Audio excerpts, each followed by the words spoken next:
மே 18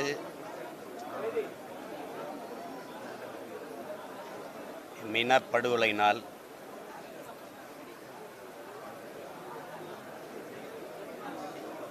இதே நாளில் 2010 முள்ளிவாய்க்கால் முடிவல்ல எவ்விடத்தே யாம் வீழ்ந்தோம் என்று எண்ணினீர்களோ அந்த இடத்திலே யாம் எழுந்தோம் என்பதை காட்டுவதற்காகவே நாங்கள் நாம் தமிழர் என்கிற கட்சியை தொடங்கினோம். ஒவ்வொரு ஆண்டும் இதே நாளில் மக்கள் நாங்கள் கூடி இந்த இனப்படுகொலை உயிர் நீத்த எம் இன உறவுகளுக்கு வணக்கம் செலுத்துகிற நாள் இது. இம்முறை அப்படி நடத்த முடியல. காரணம், அதற்கு அனுமதி தரலை. காரணம், வாக்கு எண்ணி முடிக்கிற வரை அனுமதி இல்லை மறுத்துட்டதுனால அதை நாங்கள் அப்படி வழக்கம் போல் செய்ய முடியல. அதில் அதே உணர்வு, அதே வலி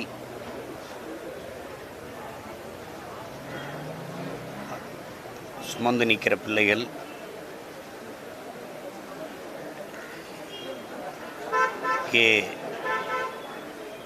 என் தம்பி முத்துக்குமாரினுடைய மூச்சு காற்றை சுவாசித்து நிற்கிற பிள்ளைகள் நாங்கள்.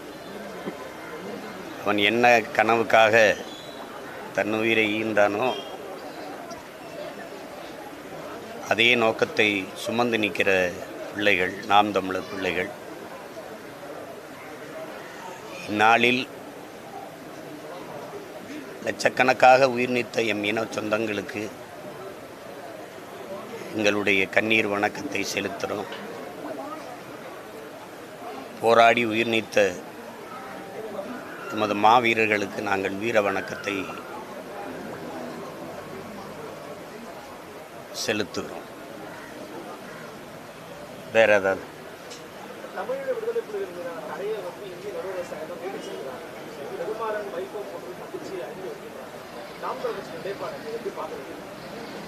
தடையே எனக்காக தான் போட்டிருக்கு.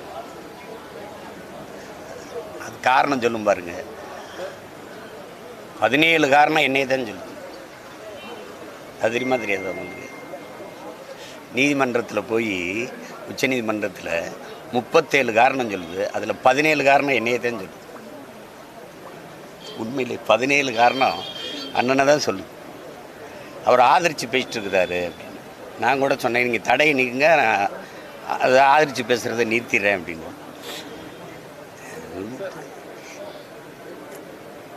உங்களுக்கே தெரியும். இப்போ நீங்கள் வெள்ளாமை இல்லாத ஒரு காட்டுக்கு எதுக்கு வேலி? நாங்கள் எங்கேயுமே இல்லை. நாங்கள் விடுதலை புலிகள் எங்கே இருக்கோம்? எதுக்கு தடை? பேருக்கே இவ்வளோ பயந்தான். எப்படி சொல்கிறது சொல்லுங்கள்.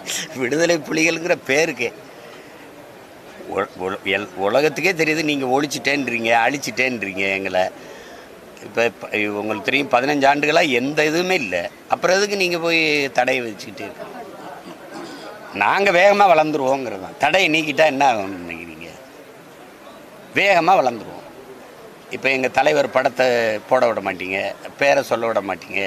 உடனே ஒரு யூடியூப்பில் கம்ப்ளைண்ட் பண்ணி அடிச்சு விட்டு தடையை பண்ணிட்டுருவீங்க. அதானே செய்கிறீங்க. அப்போ அதுக்காக தான் இது தடையை நீட்டிச்சிட்டு போகிறது. சும்மா அது இந்தியாவில் தடை, நமக்கு இருக்கு. அதுக்கு நம்ம யார்? நாங்கள் இந்தியாவுக்குள்ளே இருக்கோமா? நாங்கள் இந்தியரா? இந்தியர் தானா? நாங்கள் இந்தியரா? சொல்லுங்கள், இந்தியரா? நாங்கள் யார்? நாங்களா? 850 பேர் செத்து விழுந்தோம் கடலுக்குள்ளே. எங்களை என்னைக்காவது இந்தியன் மீனவன் செத்தான்னு சொன்னீங்களா? காவிரியில் தண்ணி வாங்கி தர துப்பு இல்லை. என்னை வந்து பேசிட்டு இருக்கிறேன். நீ இந்தியன் போயிட்டு நகைச்சுவை பண்ணிட்டு இருக்க.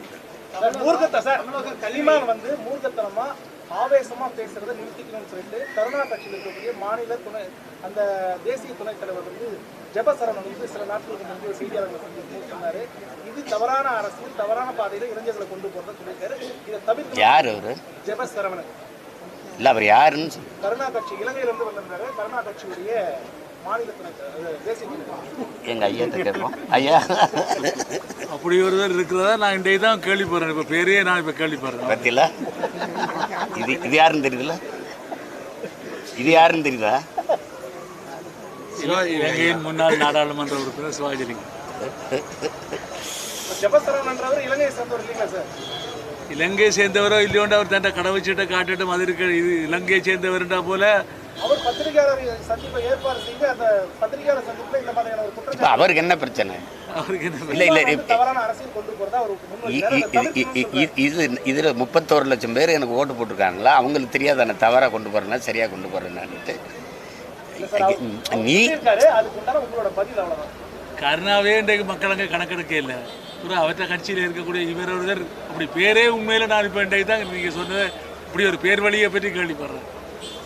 அவ்வளோ ஒரு வாரத்துக்கு முன்னாடி வினோஸோட அம்மா இந்த காவேரி அவங்க வந்து பத்திரிகையாளர் மன்றத்தில் ஒரு அதில் நாம் தமிழர் கட்சி வந்து இளைஞர்களுடைய தியாகத்தையும் அவங்களுடைய உணர்வுகளையும் வியாபாரமாக பண்ணுறாரு.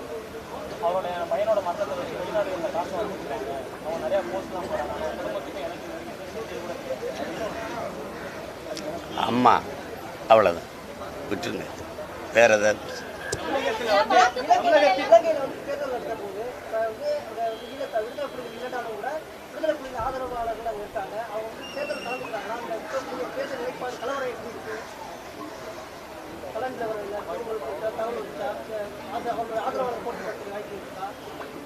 இல்லை, போட்டி தொடர்ச்சியாக போட்டிட்டு தானே இருக்காங்க. இப்போ எங்கள் ஐயா இருக்காங்க, போட்டிடுறாங்க. எங்கள் ஆளுங்க போட்டிட்டு தானே இருக்காங்க. தமிழகத்தில் வந்து கல்வி வந்து காவி மயமாகல, கலைஞர் மயமாகுது ஒரு விமர்சனம். நீங்கள் எப்படி பார்க்குறீங்க?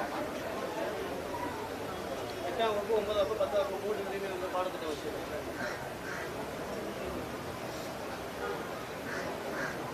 என்ன பதில் சொல்கிறது தெரியலையே. வாழ்க்கை வரலாறு எல்லாத்தையும் சொல்லுவாங்க. கலைஞர் மயமானம், காவி மயமானம், தமிழ் மயமானம். திராவிட அவங்க ஆட்சியில் அதை நிறுவ பார்ப்பாங்க. உங்களுக்கு புரியும்னு நினைக்கிறேன். நீங்கள் பல கோடி ரூபாயை போட்டு சமாதி கட்டுறது, பாடத்திட்டத்தில் கொண்டு வர்றது கொஞ்ச நாள் தான். அந்த பக்கங்களை கிழிச்சு தூர விசுறதுக்கு ரொம்ப நாள் ஆகுது. கொஞ்ச நாள் தான். ஆட்சிக்கு வந்தா கலைஞருடைய வரலாறு எதுவுமே வந்து பாடப்புத்தகத்துல இருக்காதுன்னு சொல்றாங்க. அதே போல நாம் தமிழர் கட்சியும் ஆட்சிக்கு அமைத்தால் இது போல நடவடிக்கை எடுக்குமா, இல்ல பிரபாகர் இவர்களுடைய வரலாறு எதுவும் அதில் இணைக்கப்படுமா? அதுக்கான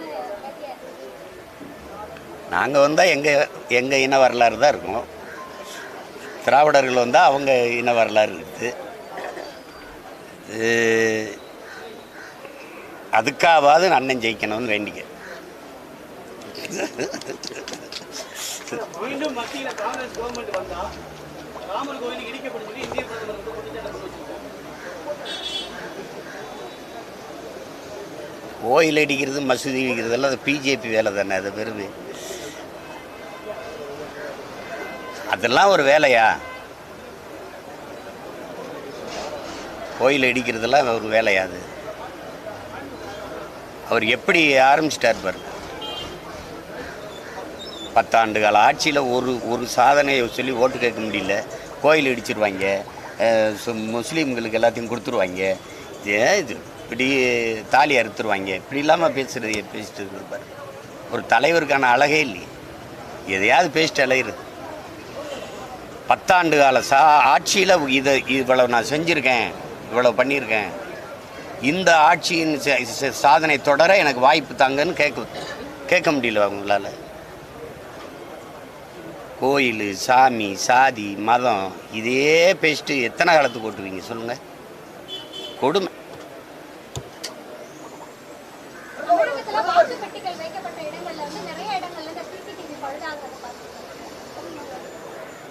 பழுதாகும் தானே தங்கச்சி. பழுதாகும் பழுதாகும் தான். வேணும்னே செய்யற ஒரு விஷயமா இருக்கும்னு நினைக்கிறீங்களா? இல்ல அங்க பழுதாகுது வேணா ஒவ்வொரு இடங்கள்லயுமே வந்து இதே மாதிரி தொடர் குற்றச்சாட்டாவே இருக்கு.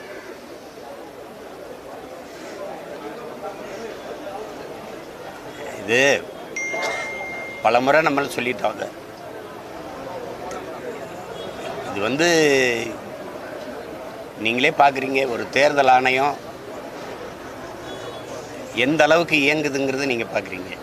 லாரியில் இருந்து வாக்கு எந்திரத்தை தூக்கிட்டு ஓடுறது, ஹோட்டலில் தலைக்கு வச்சு படுக்கிறது, ஆட்டோவில் எடுத்துக்கிட்டு போகிறது, இதில்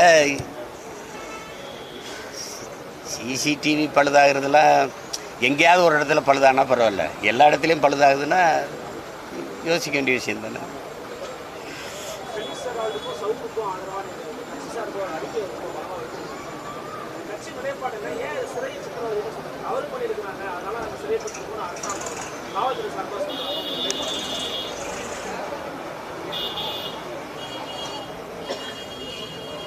தம்பி சவுக்கு சங்கர் வந்து பேசுனது தவறு. இப்போ நான் உங்களுக்கு தனிப்பட்ட முறையில் நான் அதை விளக்க கடமைப்பட்டிருக்கேன். ஒரு பெண் வந்து என்னை பற்றி தவறாக 15 ஆண்டுகளாக பேசிட்டு இருக்கும்போது நீங்கள் எல்லா ஊடகவியலாளர்களும் அதை பற்றி கவலைப்படாமல் கொண்டாடிட்டு தான் இருந்தீங்க. எல்லாம் அரசு இல்லாத. எனக்கு ஒரு குடும்பம் இருக்குது, எனக்கு 2 பசங்க இருக்காங்க, எனக்கு மனைவி, எனக்கு அம்மா அப்பா மாமியார் எல்லாம் இருக்காங்க. அப்படிங்கிறதுலாம் யாருக்கும் நினைவில் இல்லை. ஆனால் ஏடிஜிபி அருண் அப்படின்னு நீங்கள் பார்க்குறீங்க, அவருக்கு 2 பெண் குழந்தைங்க இருக்காங்க, 2 பேருமே படிக்கிறாங்க கல்லூரியில். என் தங்கச்சிங்க.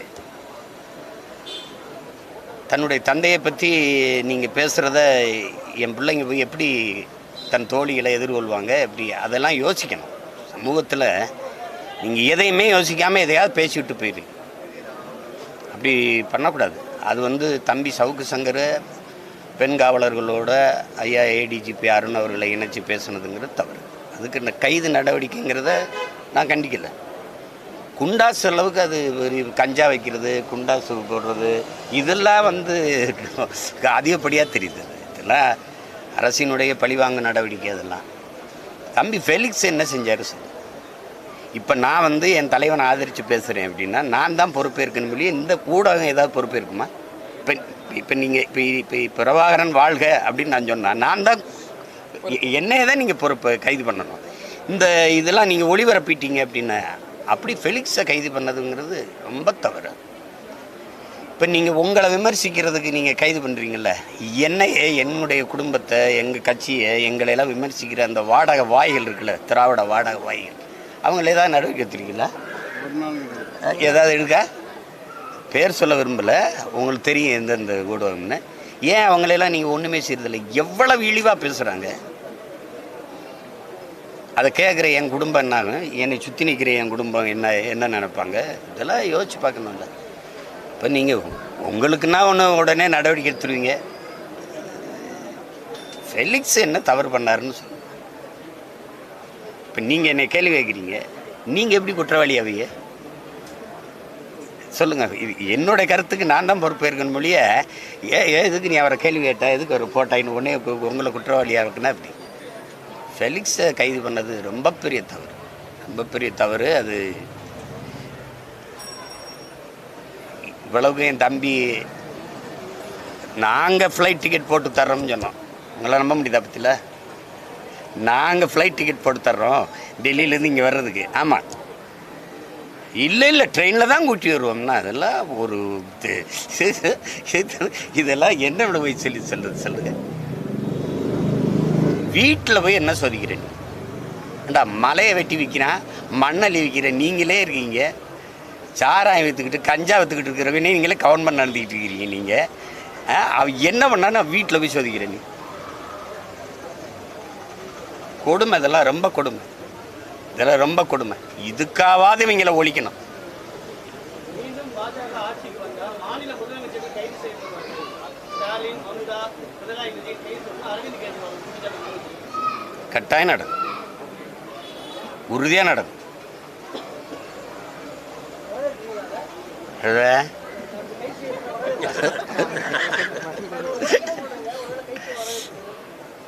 செய்வாங்க. இந்த கொடுமையெல்லாம் நடக்கும், எதிர்த்து போராடணும். வேற என்ன செய்ய முடியும் சொல்லுங்க? என்ன பண்ணிட்டார் கெஜ்ரிவால்? அதானின்னு ஒன்றும் கிடையாது. அதானிக்கு பூரா முதலீடு வந்து மோடியோட காசு தான் அப்படின்னு பேசிட்டார். அதானே வேற ஏதாவது காரணம் இருக்கா? அப்புறம் ஜார்க்கண்ட் முதலமைச்சர் எதுக்கு கைது பண்ணீங்க? இது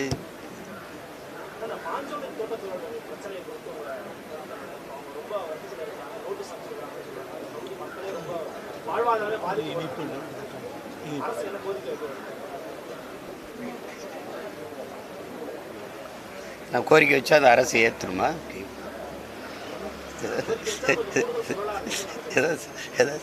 எந்த கோரிக்கையை நான் வச்சு கேட்டிருக்குது? அவர் ஒரு பாவம், அவருக்கு என்ன நடக்குன்னே தெரிய மாட்டேங்குது. அவரை போய் நம்ம அனுப்பி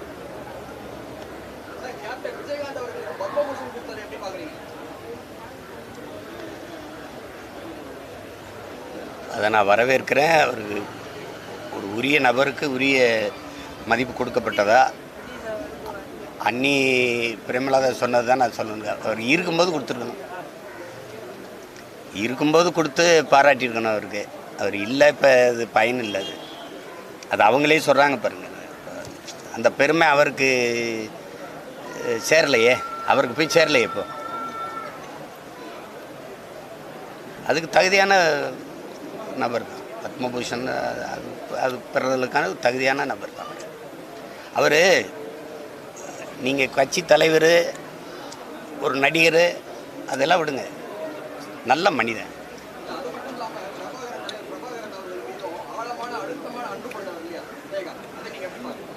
அதை அப்படி தான் பார்க்குறேன். அதனால தான் பெரியவனுக்கு வந்து விஜய் பிரபாகரன் பேர் வச்சார். அது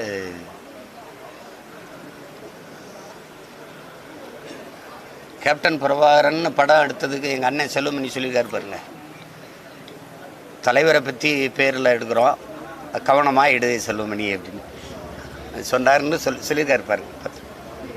அதை நான் ரொம்ப பெரிதாக மதிக்கிறேன், நேசிக்கிறேன். தமிழ்நாட்டில் மின்சாரம் எப்படி இது தெரிஞ்சது தானே? இது இப்படி ஒரு கேள்வி கேட்குறீங்க. தேர்தல் வரைக்கும் அண்ணன் பேசியிருக்கேன். தேர்தல் வரைக்கும் சரியாக கொடுப்பாங்க, வாக்குப்பதிவு முடிஞ்சதுலேருந்து துண்டிச்சிருவாங்க. இதே இப்போ எங்கள் வீட்டிலலாம் எப்படின்னா அடிக்கடி போய் வருது. என்னன்னு தெரியல. இப்போ கரண்ட்லாம் இப்படி தான் இருக்கும் போருக்கு அப்படின்ற மாதிரி அது ஏதோ ஒன்று நடக்குது. நீங்களே பாருங்கள், இவ்வளோ காலம் ஆட்சி நடந்திருக்குது. ஒரு தடையற்ற மின்சாரம் தர்றதுக்கு இவங்களால் எந்த முயற்சியாவது இருக்குது தப்பு. நகரத்திலே, தலைநகரிலே எப்படி இருக்குன்னா, சிற்றூர்களில் எங்கள் அம்மா அப்பாவெல்லாம் யோசிச்சுப்பாரு, சிற்றூர்களில் யோசிச்சுப்பாரு.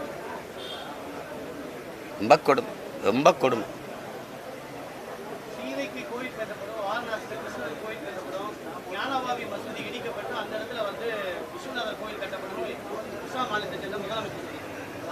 வேற என்ன அவங்களுக்கு தெரியும்னு நினைக்கிறீங்க? இடிக்கிறது, கோவில் கட்டுறது, இதை தவிர வேறு என்ன தெரியும்? ஒன்று தான் தம்பி, சாதி, மதம், கடவுள் இதை சிந்திக்கிறவன் வந்து மக்களை பற்றி சிந்திக்க மாட்டான். மக்களை பற்றி சிந்திக்கிறவன் சாதி, மதம், கடவுள் அதை பற்றி சிந்திக்கிற நேரம் இருக்காது. இப்போ புரியுதா? இதை பிஜேபிக்கு வேறு என்ன தெரியும்னு நினைக்கிறேன்.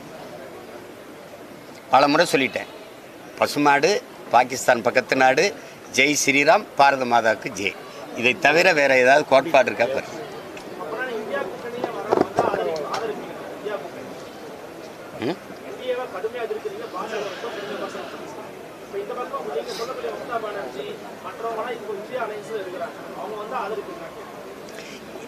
எனக்கு என்ன நடக்க போகுது சொல்லு? எனக்கு என்ன நடக்க போகுது? என் மொழி மீட்சிக்கு வருமா? கச்சத்தீவை மீட்குமா? என் மீனவர் பாதுகாப்புக்கு வருமா? ஏதாவது எனக்கு ஏதாவதுக்கு வருமா? காவிரி நதிநீர் உரிமைக்கு பேசுமா? இல்லை காங்கிரஸ் வந்தால் பேசுமா? இல்லை பிஜேபி வந்தால் பேசுமா? அதை பற்றி பேசுகிறதுக்கு நேர விரையும் தெண்டம். சினிமாவில் வந்து ஜாதி வந்துருச்சு, மாரஞ்சித், வெற்றிமாறன், மாரிச்செல்வராஜ் போன்றவர்களால சாதி வந்து அதிகமாக பேசப்படுது, வன்முறைகள் வந்து நடக்குது அப்படிங்கிற மாதிரி சொல்றாங்க.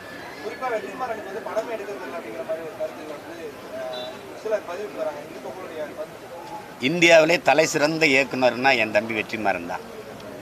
அவனுக்கு படம் எடுக்க தெரியலனா பிறகு எவனுக்கு படம் எடுக்க தெரியும்? யாருக்கு படம் எடுக்க தெரியும்? எனக்கு தெரிந்து நான் ஒரு திரைக்கலைஞனாக சொல்கிறேன், என் தம்பி மாதிரி சிறந்த இயக்குனரே கிடையாது. அவன் ஆக சிறந்த இயக்குனர். அதுபோல் இப்போ ஏதாவது பேச்சு இருக்காது. வருகைக்கு பிறகுதான் ஜாதிங்கிறதே வந்து இருக்கா இல்லையா?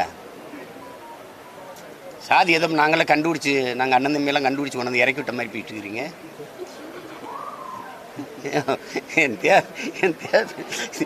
இருக்கா இல்லையா? அதான் பேச்சு. இப்போ இருக்கா இல்லையா? மேல் பாதியெல்லாம் போகலையா நீங்கள்? எதையாவது பேச்சு கூடாது.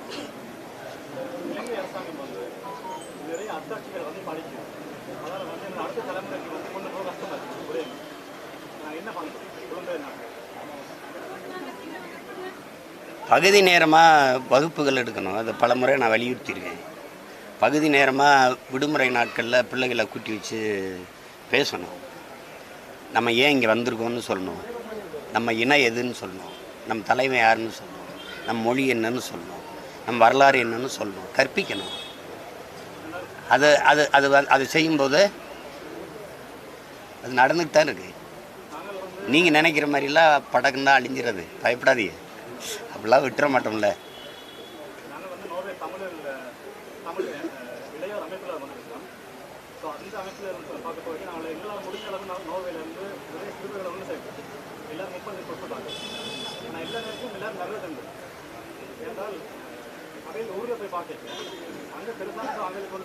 இல்லை, அது அப்படி தான் இருக்கும். அதுக்கு சோர்ந்துடக்கூடாது. தற்சோர்வு அடைஞ்சு வரல அப்படின்னு விரக்தி அடைஞ்சு விட்டுட்டு போயிடக்கூடாது. தொடர்ச்சியாக செஞ்சுட்டு இருக்கணும். வருவாங்க. நான் ஒருத்தன் வந்தேன், எத்தனை லட்சம் விதைகளை தூவியிருக்கேன்னு பார்த்தீங்களா? அதெல்லாம் முளைக்குதுல்ல, அது மாதிரி வரும். நம்பிக்கையோடு இருக்கும். மத்திய அரசு சிஏ சட்டத்தை 300 பேருக்கு நடைமுறைப்படுத்தி ஏற்கனவே வந்து ஈழத்தமிழருக்கு வழங்கணும் கோரிக்கை வைக்கிறோம். மத்திய அரசுக்கு நீங்கள் என்ன கோரிக்கை வைக்கிறீங்க? இப்போ இந்த அரசு எங்களை இந்துவாக பார்க்குதா? இதுதான் கேள்வி. இப்போ இருக்குது. இப்போ நீங்கள் அங்கேருந்து வர சீக்கியர் கொடுப்பீங்க, இந்துக்கு கொடுப்பீங்க, பௌத்தனுக்கு கொடுப்பீங்க, எல்லாம் கொடுக்குறேன்றீங்க குடியுரிமை. நாங்கள் 35 ஆண்டுகள் ஆயிடுச்சு நாங்கள் இங்கே வந்து ஒரு தலைமுறை தாண்டிட்டோம். எங்களுக்கு குடியுரிமை கொடுக்குறதுல உங்களுக்கு என்ன பிரச்சனை அப்படின்னா, நாங்கள் இந்துவா இல்லையாங்கிற கேள்வி எங்களுக்கு எழுமல. இப்போ நான் கேட்குறது நான் கேட்குறது திரும்ப கேட்குறேன், நாங்கள் இந்துவா இல்லையா? எங்களுக்கு ஏன் குடியுரிமை கொடுக்கல? அது தராது.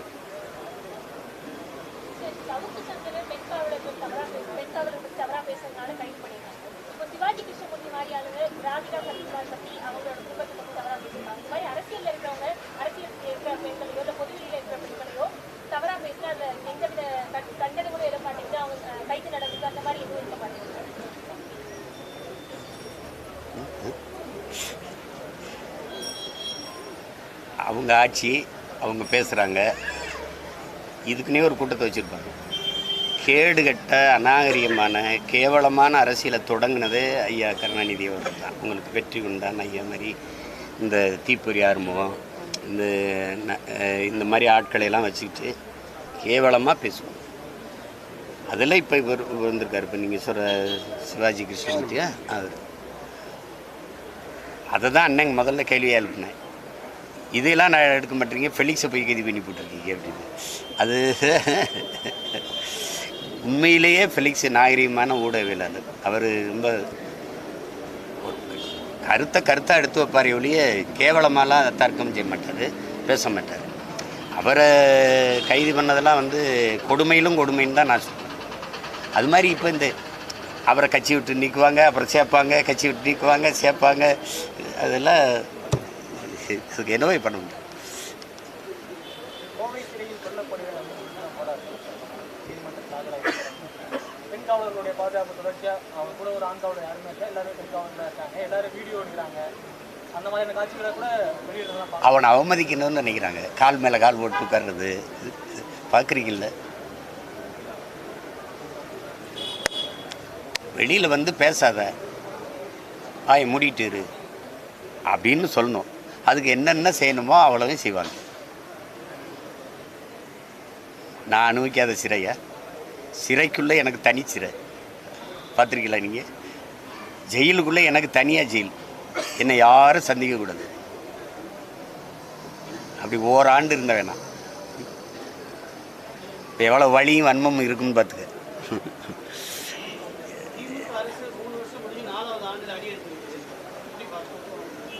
அடி எடுத்து வைக்குதா? அடி எடுத்து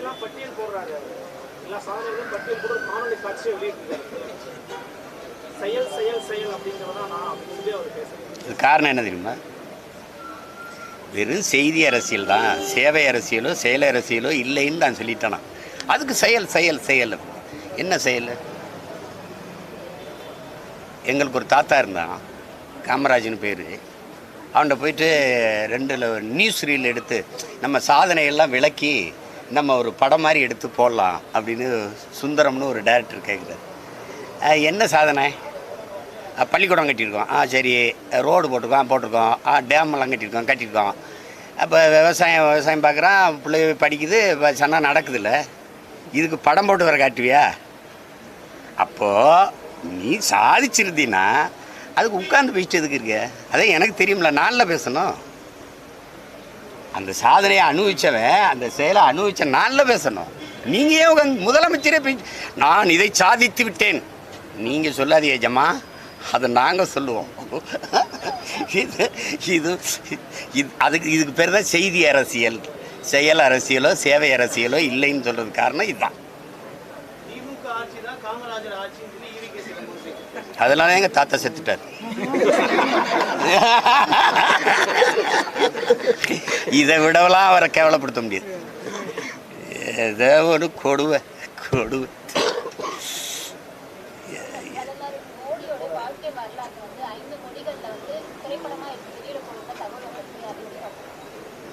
நான் அந்த படத்தை பார்க்க போகிறதில்ல, என் பிள்ளைகளை யாரும் பார்க்க போகிறதில்ல. எங்களுக்கு ஒன்றும் புரியவும் புரியாது.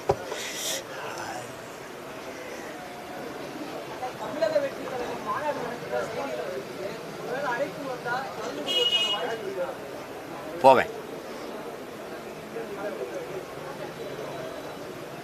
போய் பங்கேற்பேன்.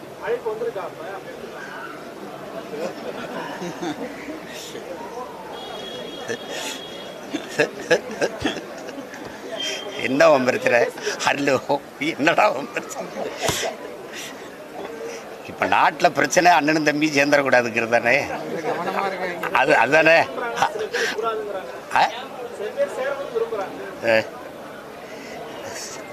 சேரணும்னு விரும்புகிறாங்களா?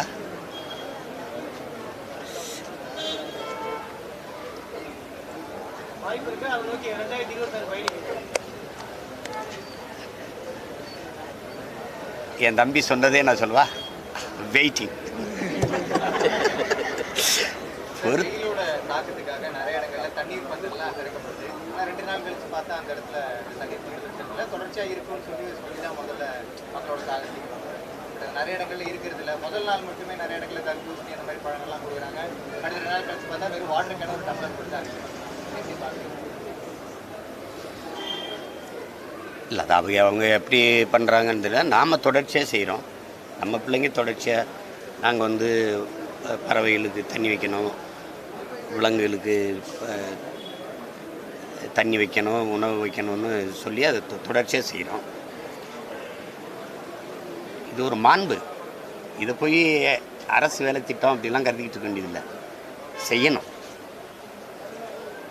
அது செய்யணும். வேற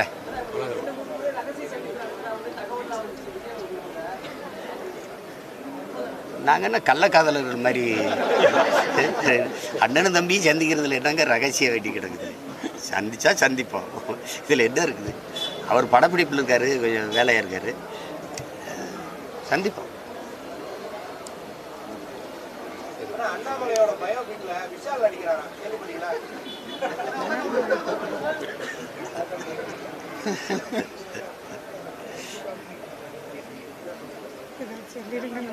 ஏதோ சொல்லிடுவா.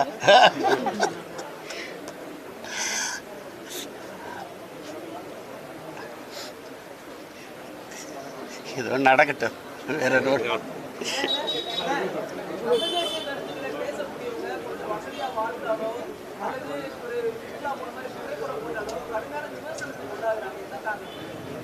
இப்ப காரணம் இந்த என் தங்கச்சிக்கு இப்ப காரணம் ஒரு காருக்கு பக்கத்தில் நின்ட்டா, அவளை பாடு படுத்துறாங்க.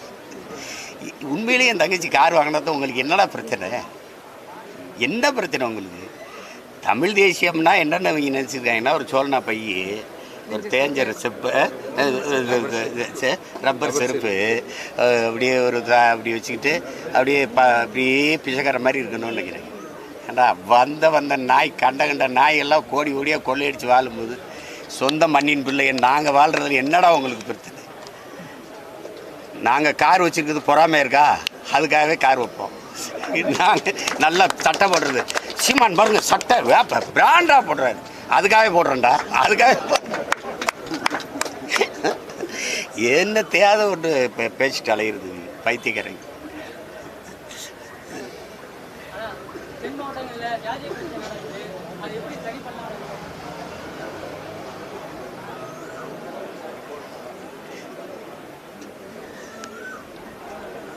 அது ஒரு கொடிய நோய், அது உங்களுக்கு புரியும் நினைக்கிறேன். புற்றுநோயை விட கொடிய நோய் இந்த சாதி மத உணர்ச்சி தான். அதை தகர்க்கிறதுக்கு பதிலாக அதையே வச்சுக்கிட்டு அரசியல் செய்ய வந்தது இருக்குல்ல, அதில் தான் பிரச்சனை. அதை தகர்க்கிறதுக்கான வேலையை தான் நாங்கள் செய்கிறோம். அந்த உணர்ச்சியிலிருந்து வெளியேறி நாங்கள் தமிழர்கள் என்று ஒன்று கூடுறது இருக்குல்ல, அதில் எல்லாம் அது செத்து விழும். கொஞ்சம் சைத்துக்கிறீங்க, கொஞ்ச நாள் சரி பண்ணிடலாம்.